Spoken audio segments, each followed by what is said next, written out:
मेरे प्रिय भाई और बहनों, सभी लोगों को जय यीशु। हम इस आगमन काल पर हैं और सभी लोग इस आगमन काल में क्रिसमस की तैयारी कर रहे हैं। क्रिसमस की तैयारी में आइए हम आपके लिए संत मत्ती के सुसमाचार से अध्याय 1 प्रभु यीशु की वंशावली को पढ़ेंगे, लेकिन मैंने सबसे अंतिम वचन को लिया है, मात्र 2 वचन। आइए हम सुनते हैं। याकूब से मरियम का पति यूसुफ और मरियम से ईसा उत्पन्न हुए, जो मसीह कहलाते हैं। इस प्रकार इब्राहिम से दाऊद तक कुल 14 पीढ़ियां, दाऊद से बाबुल निर्वासन तक 14 पीढ़ियां और बाबुल निर्वासन से मसीह तक 14 पीढ़ियां। मेरे मित्रों, इब्राहिम से लेकर ईसा मसीह के जन्म तक कुल मिलाकर 42 पीढ़ियां हैं और इस वंशज में ईश्वर ने जो प्रतिज्ञा की थी अपने नबियों के द्वारा, एक मसीहा को भेजने का जो वादा किया था, वो 42 पीढ़ी में पूरा होता है। और प्रभु यीशु की एक घटना, उसका जन्म की ये घटना जो है, मानव मुक्ति के इतिहास में यह कोई काल्पनिक घटना नहीं है, यह एक ऐतिहासिक घटना है, क्योंकि इस पर इतिहास में इसका विवरण किया गया है। जैसे कि हम देखेंगे, कैसर अगस्तस के समय में क्यूरिनियस जब सीरिया का राज्यपाल था, तब उस जमाने में कैसर अगस्तस ने समस्त जगत की जनगणना की राजआज्ञा निकाली और जोसेफ दाऊद के घराने का था, इसलिए उसने यहूदिया के बेतलहम में नाम लिखाने के लिए जाता है। और इस प्रकार हम देखते हैं कि प्रभु यीशु की जो ये जन्म, प्रभु यीशु के बारे में जो बताया जाता है, जो सुनते हैं, यह कोई काल्पनिक नहीं बल्कि एक ऐतिहासिक घटना है। मेरे मित्रों, जब आज हम प्रभु के वंशावली के बारे में चर्चा करने जा रहे हैं, इब्राहिम से लेकर प्रभु यीशु तक 14 पीढ़ियां, तो हम देखेंगे ईश्वर इब्राहिम से यह प्रतिज्ञा करता है, उनसे कहता है उत्पत्ति ग्रंथ अध्याय 17 में 1 से लेकर 4 तक में, तुम मेरे सम्मुख निर्दोष आचरण करते रहो, मैं तुम्हें आशीर्वाद दूंगा और तुम्हारा नाम इतना महान बनाऊंगा। ईश्वर इब्राहिम से प्रतिज्ञा करता है, व्यवस्था स्थापित करता है और कहता है कि मैं तुम्हारे वंशजों को मैं इतना महान बना दूंगा और तुम सभी राष्ट्रों के पिता कहलाओगे। और इस प्रकार जब इब्राहिम निर्दोष आचरण करता है, सर्वशक्तिमान ईश्वर के द्वारा चुन लिया जाता है, तो ईश्वर ने जो व्यवस्थान इब्राहिम के साथ बनाया था, ईश्वर इस व्यवस्थान को रद्द नहीं करता है। जो भी कि इब्राहिम और उनके वंशज बाद में पाप और बुराई में, गंदगी में जीवन बिताते हैं, ईश्वर की आज्ञा का उल्लंघन करते हैं, फिर भी ईश्वर इब्राहिम के प्रति जो उन्होंने व्यवस्थान स्थापित किया था, उसे वह रद्द नहीं करता है। आइए हम प्रभु यीशु के जन्म के बारे में थोड़ा सा देखते हैं। जब प्रभु यीशु इस धरती पर जन्म लिया, तब सभी लोग जानते हैं कि वह बेतलहम के गौशाले में, जानवरों के बीच में, गंदगी में जन्म लिया। ये बताता है कि ये पूरी दुनिया, ये हमारा पूरा समाज, पूरी मानव जाति पाप की गंदगी में जीवन बिता रही है। प्रभु यीशु समस्त मानव जाति को इसी पाप की गंदगी से बाहर निकालने के लिए आया। और दूसरी बात यह दिखाता है कि जब प्रभु यीशु बेतलेहम के गौशाले में स्वर्ग से इस धरती पर मनुष्य बनकर के आया, यह बताता है कि प्रभु यीशु ने अपने आप को इतना झुका दिया, इतना नम्र बन गए प्रभु यीशु। जब कोई कचरा में, गंदगी में गिरा होगा और यदि हम उसे उठाना चाहते हैं, तो जब तक आप उस गंदगी और कचरा में नहीं जाएंगे, तब तक आप उस व्यक्ति को उठा नहीं सकते हैं। प्रभु यीशु इतनी गंदगी में उतर आए, नम्र बनकर झुक गए। ये बताता है कि प्रभु यीशु मनुष्यों के लेवल में आ गए, हमें पाप की गंदगी और पाप की कचरे से बाहर निकालने के लिए। Hallelujah, hallelujah. मेरे प्रिय भाई और बहनों, हम बाइबल के इस कथन में देखेंगे इब्राहिम ईश्वर की दृष्टि में वह धर्मी व्यक्ति था। ईश्वर ने उसको पवित्र माना, उसके साथ व्यवस्था स्थापित किया। ईश्वर ने कहा, मैं तुम्हारे वंशजों को आशीर्वाद दूंगा। और हम लोग देखते हैं कि इब्राहिम से इसहाक उत्पन्न हुआ। इसहाक से इसहाक के 2 बेटे उत्पन्न हुए, एसाव और याकूब। ईश्वर ने याकूब को आशीर्वाद दिया, लेकिन हम ये देखते हैं कि याकूब ने अपने बड़े भाई एसाव के साथ में विश्वासघात किया और उसे धोखा दे करके पहलौठा होने का अधिकार याकूब ने ले लिया। देखिए इब्राहिम के वंशज में किस प्रकार अब पाप होने लगा है। छोटे भाई ने बड़े भाई को धोखा दिया।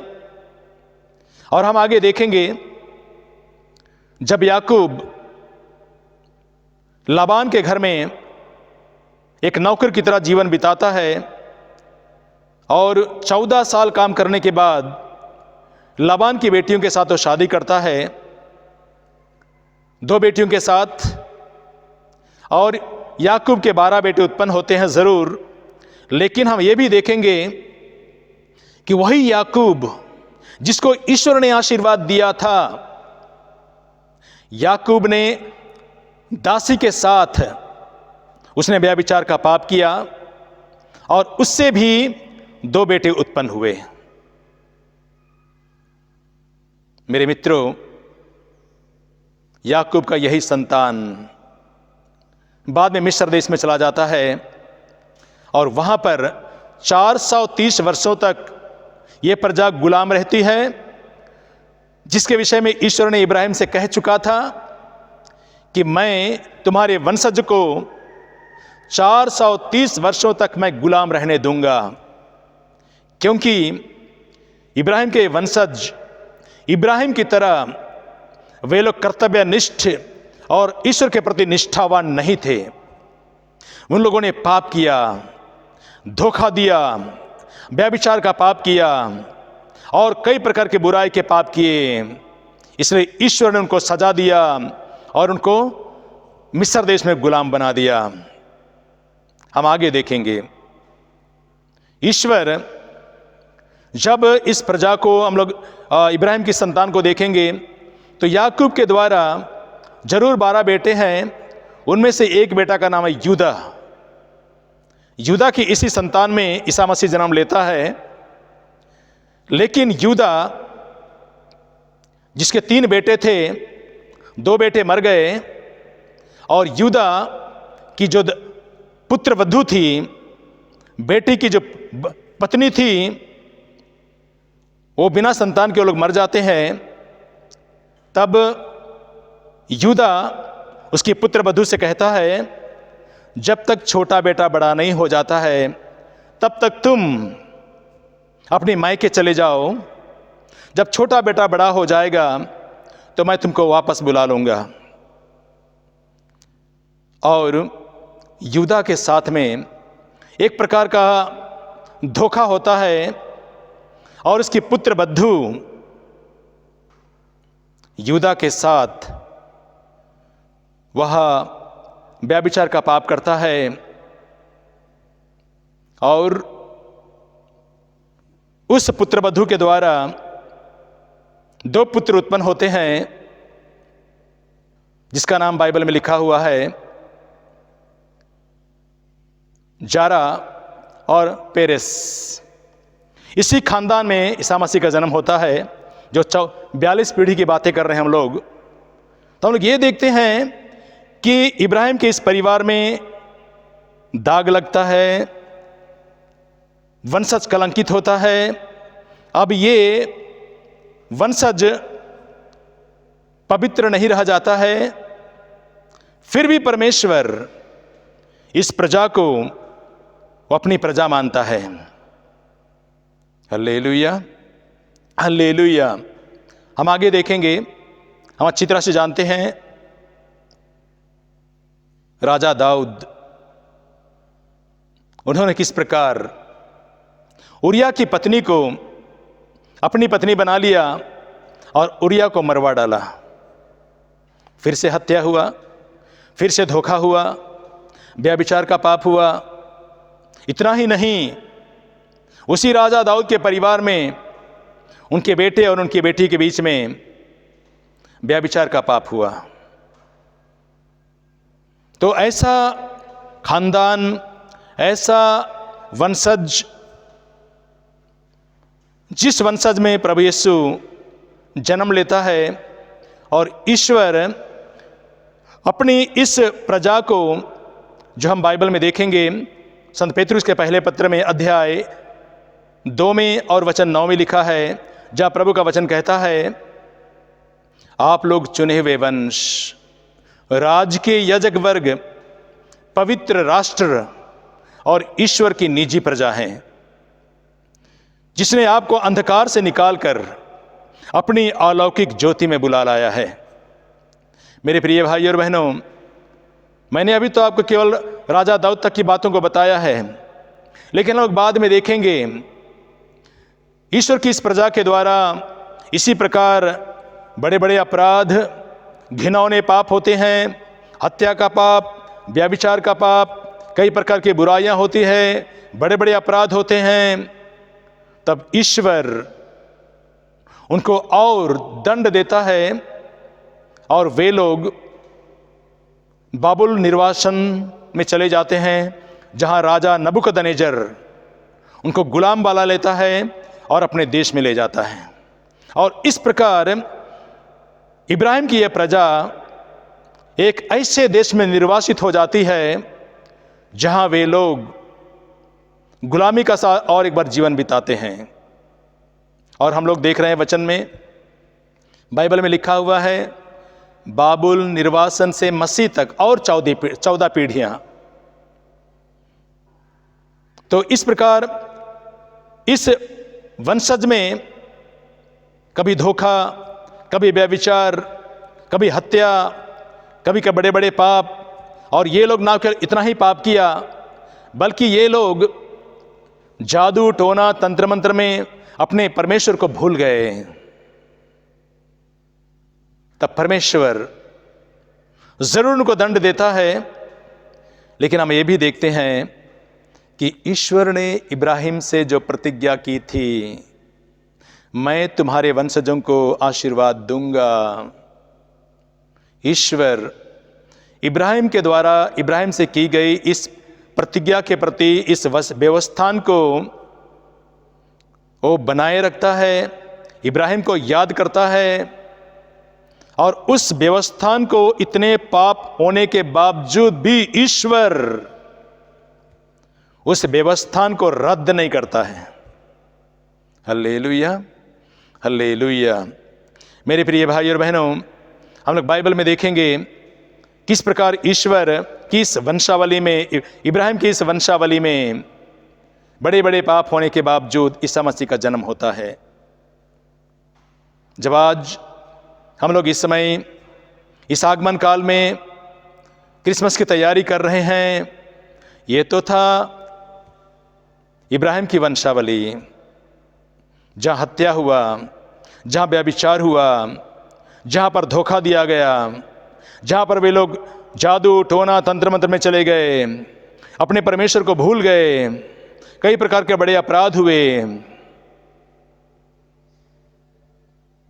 जब इस वंशावली में ईसा मसीह का जन्म हुआ तो हमें और आपको याद रखना होगा, ईश्वर जरूर उनको गुलाम बनने दिया, लेकिन होसिया नबी के ग्रंथ के द्वारा ईश्वर कहता है, जो अध्याय 11 और वचन 8 में लिखा है, ईश्वर कहता है, इफ्राहिम इफ्राइम मैं कैसे आपको त्याग दूं, इस्राएल मैं कैसे तुम्हें अपने शत्रुओं के हाथ में सौंप दूं, मेरा हृदय नहीं मानता,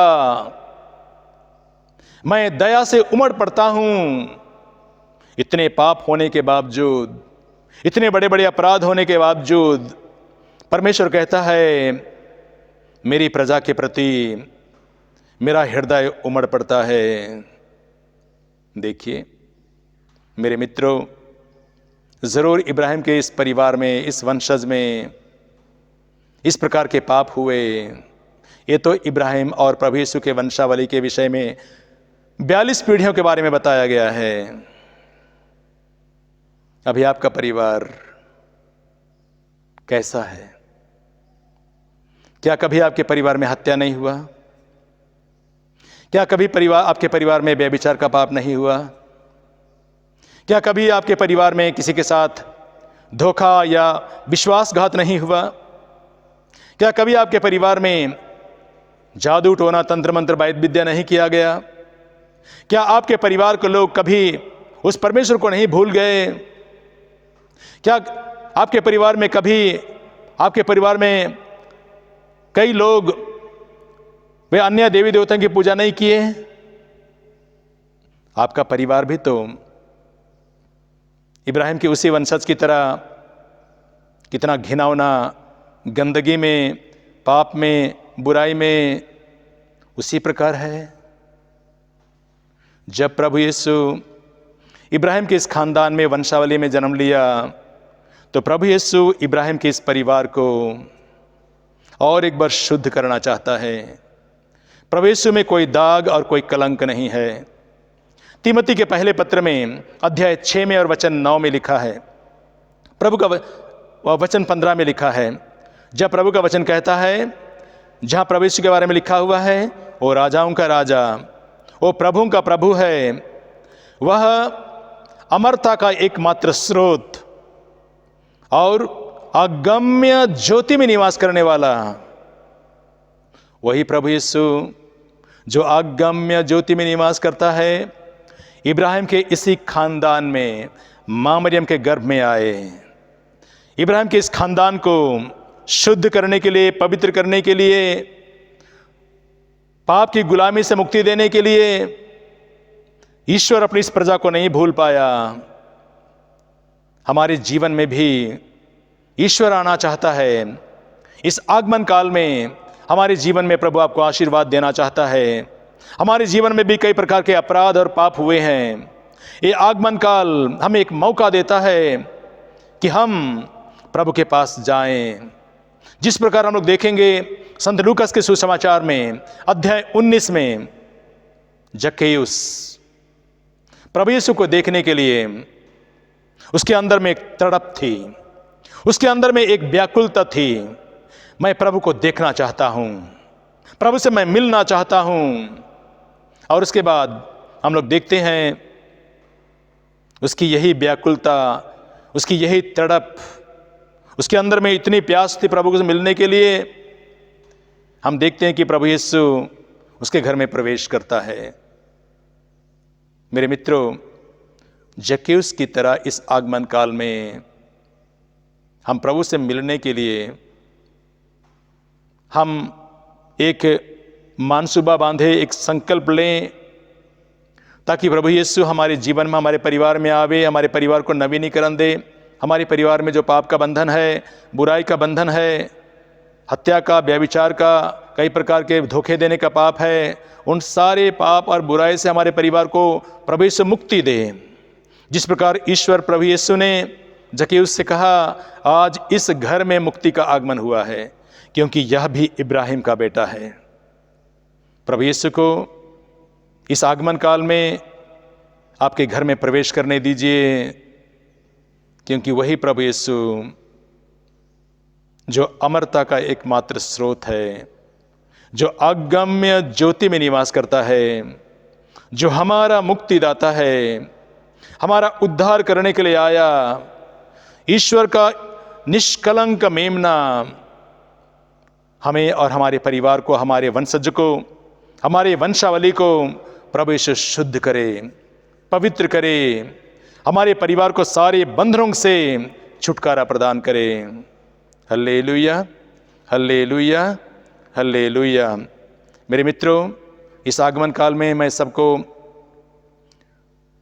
शुभकामनाएं देता हूं क्रिसमस की तैयारी के अवसर पर, और आपके जीवन में, आपके वंशावली में प्रभु की आशीष की वर्षा हो। सभी लोगों को जय यीशु और हैप्पी क्रिसमस।